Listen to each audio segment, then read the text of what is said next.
feeling bad for Chris Paul. Yeah. They did him dirty. That was nasty. That was nasty. Maybe, but maybe.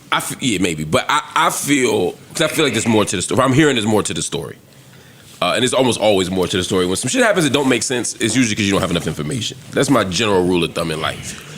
But I still didn't like the way this went. I don't. Well, what can you tell us about what you heard? Well, let me tell the audience the story first. Chris Paul was basically effectively waived from the LA Clippers in what was his farewell season. At like 4 a.m. At like 4 a.m. he said on a road trip. On a road trip. We saw, because he posted on social media, I was just told to stay home, or I was sent home. Now, according to Bleacher Report and some other places, one of the big execs from the Clippers did fly out to talk to him about it. But ultimately, he was told to not return to the team. This was his last season, and I think that's important. Lawrence Frank said he'll take the blame for it, which means that it ain't him. Right. Yeah. Exactly. He's taking the fall for it. Exactly. Yeah. And they're saying that, and I'd love to hear what you heard, but what they're also saying is he was around and they're just trying to hold people accountable. Some of the players, some of the front office members. That's where I get confused a little bit, because I don't know how much holding people accountable I'd be doing in my retirement season. Yeah. That's who he is, bro. Yeah, I was getting ready to say that's who he is, bro. Yeah, but sometimes you don't want to hear that shit from someone who's not really that anymore. He's not that. He's not that anymore. But that's a problem. And you got to know when to not be what you are. Yeah. You have to know when to not be what you are. This is your last season. Okay. You requested, hey, I want to end it here with my Lob City history. This is where I want to be. Go out there, let us salute you, let the crowd wave, call it a day. Mail it in, bro. Especially as a team player, like you're a point guard, like a notorious team player. No, the point guard is the spokesman for the team that holds everybody accountable. Sometimes that's your role. The starting point guard. Wait. What y'all want him to do though? Y'all confusing crazy. me.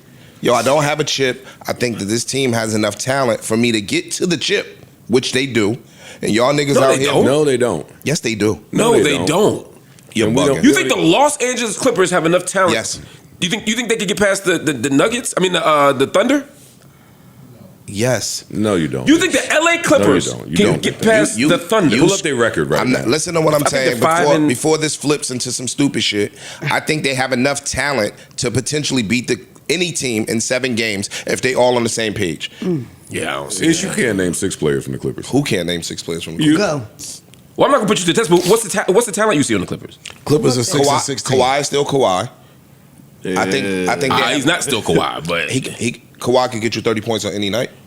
yeah, but just not Not every every night. Any night he plays. Not every night, That part. right? Yeah. I think James Harden is James Harden. He's not. And that's an old Listen to what I'm version. saying. I'm not saying he's going to get you 50. I think he's still good.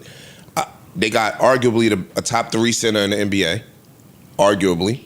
So I think that they have enough talent with the role players and all of that stuff with those 3 guys to win some games.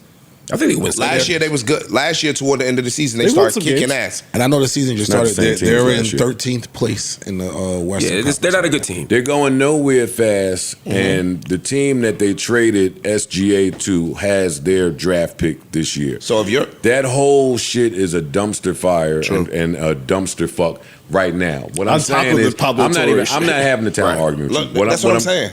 Based on, the organization is some bullshit. They have been bullshit for a decade. You come back Really here have and you forever. like, yo, fam, I've been on teams. Chris Paul took a team that was worse than the Clippers to the playoffs in OKC. That team wasn't shit. He took them niggas. I don't remember that team. Yeah, right now. he took them niggas to the playoffs.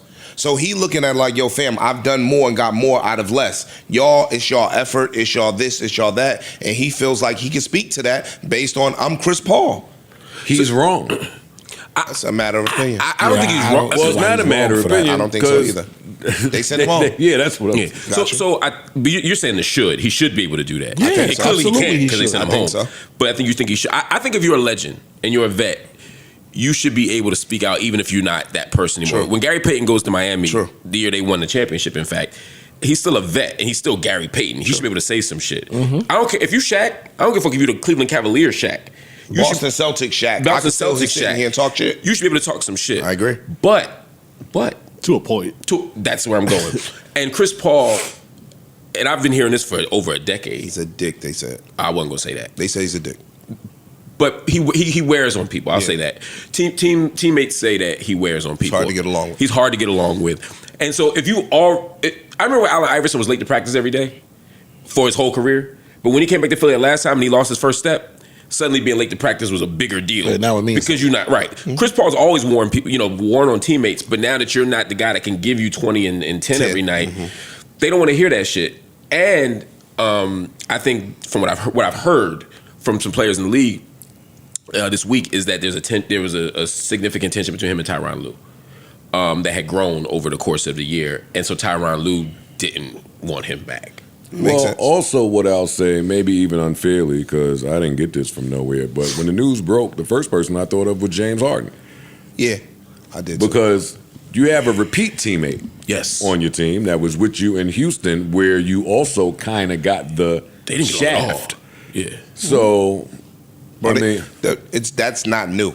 For the last decade, they've been saying he's hard to get along with. He demands excellence. All the other shit, they was like, yo, like they're not even sure when they started talking about the Laker trade if him and Kobe would have butt heads or if they would have just been thick as thieves because they both approached the game with this intensity that's insane. Also with NBA teams, the bad ones specifically, when they're losing, trust you me that somebody in the front office is tasked with figuring out why they're losing, the personnel, the plays, the coach. So if I'm in the middle of a losing season, I'm not going nowhere. Pablo Torre just outed my man. He can't even plant the trees no more. Fucking James Harden is carrying this. Norman Powell is in Miami looking like every bit of that dude. Is. The last thing I want if I'm the front office is legendary Chris Paul coming back here telling me all the ways that we're fucking up, and then bringing that in the locker room, telling that to some of the players, fucking with the enthusiasm, the level of enthusiasm and effort you need in there. Yeah, you don't want that, and you have to feel like the Clippers know who Chris Paul is. Yeah, they know the backlash that was going to happen. They do. They know that they was going to get killed for this, and they did it anyway. So, I mean, I think you might be giving them too much credit there. And I think you might be everything that's common sense for a team to know. The Clippers seem to do the opposite. And I think you might have it wrong. They might have bought him there to be the veteran spark on the team to motivate these niggas and hold them accountable. That's a possibility. I'm sure that's probably because they go get veteran niggas in the locker room. You go get veteran people in your locker room to kind of corral the younger troops. But how many of them do you need if you got Kawhi Leonard and James Harden? He's not vocal. He's not vocal. James Harden might not be the most vocal leader. And James Harden might not talk neither if it's a strip club in the city we playing in. You know what I'm saying? So you got to get PJ Tucker, those type of dudes to kind of corral the troops. Right. I'm split in this. On one hand, I think no matter what Chris Paul does, you don't do that to him. I feel like there's another way to do it. Say he's injured or something. You know what I mean? There's a better way to do that. That's nasty. That was nasty. Time out. They might have tried to do that. He's the one that took it to Twitter. Like, they might have came out with an official report that he pulled a hammy, he's out for... But he wouldn't have gone to Twitter if they were working together to come up with or something. Or not just that, you'll tell me in the middle of the night, yo, dogs, we sending you home? What's up with like, that? It's a way to even do that part. It's a way to do maybe that. The next day, maybe we wait till we get back and we put you on injury. So y'all saying that was spiteful? That shit was nasty, It was on purpose, though. It was supposed to be that shit was nasty. Okay. I still think there's some information missing. Well, it's definitely information. It's definitely. If I'm the front office, I might not even like his retirement announcement. I just think the front office, they're the only people that can look at this from a different point of view. And they might have had a bad taste from the jump or something. Could be. One thing that I'm excited about for Chris Paul is a chance for him to finish this season. He's going to finish it somewhere else. And I'm hoping he gets to finish it someplace where he can But I just want him to finish somewhere where he can play some meaningful basketball. When the last time you seen a Hornet game? I love that. It's a mess. Yeah. We just played them the other night. They got a bunch of dudes you can't name. They got a bunch of 19-year-olds. And Lonzo Ball almost made 8 threes and brought him back from a 20-point deficit. There's nothing else going on over there. I'd love to either see him be on a competitive environment for a playoff spot or a championship, go to an elite team and play just a couple minutes. Or I'd like them to see a team like that where he's going to play a lot of minutes, even if they're not going very far, but he can at least finish his career playing real basketball, 25, 30 minutes a night. Neutral Budden.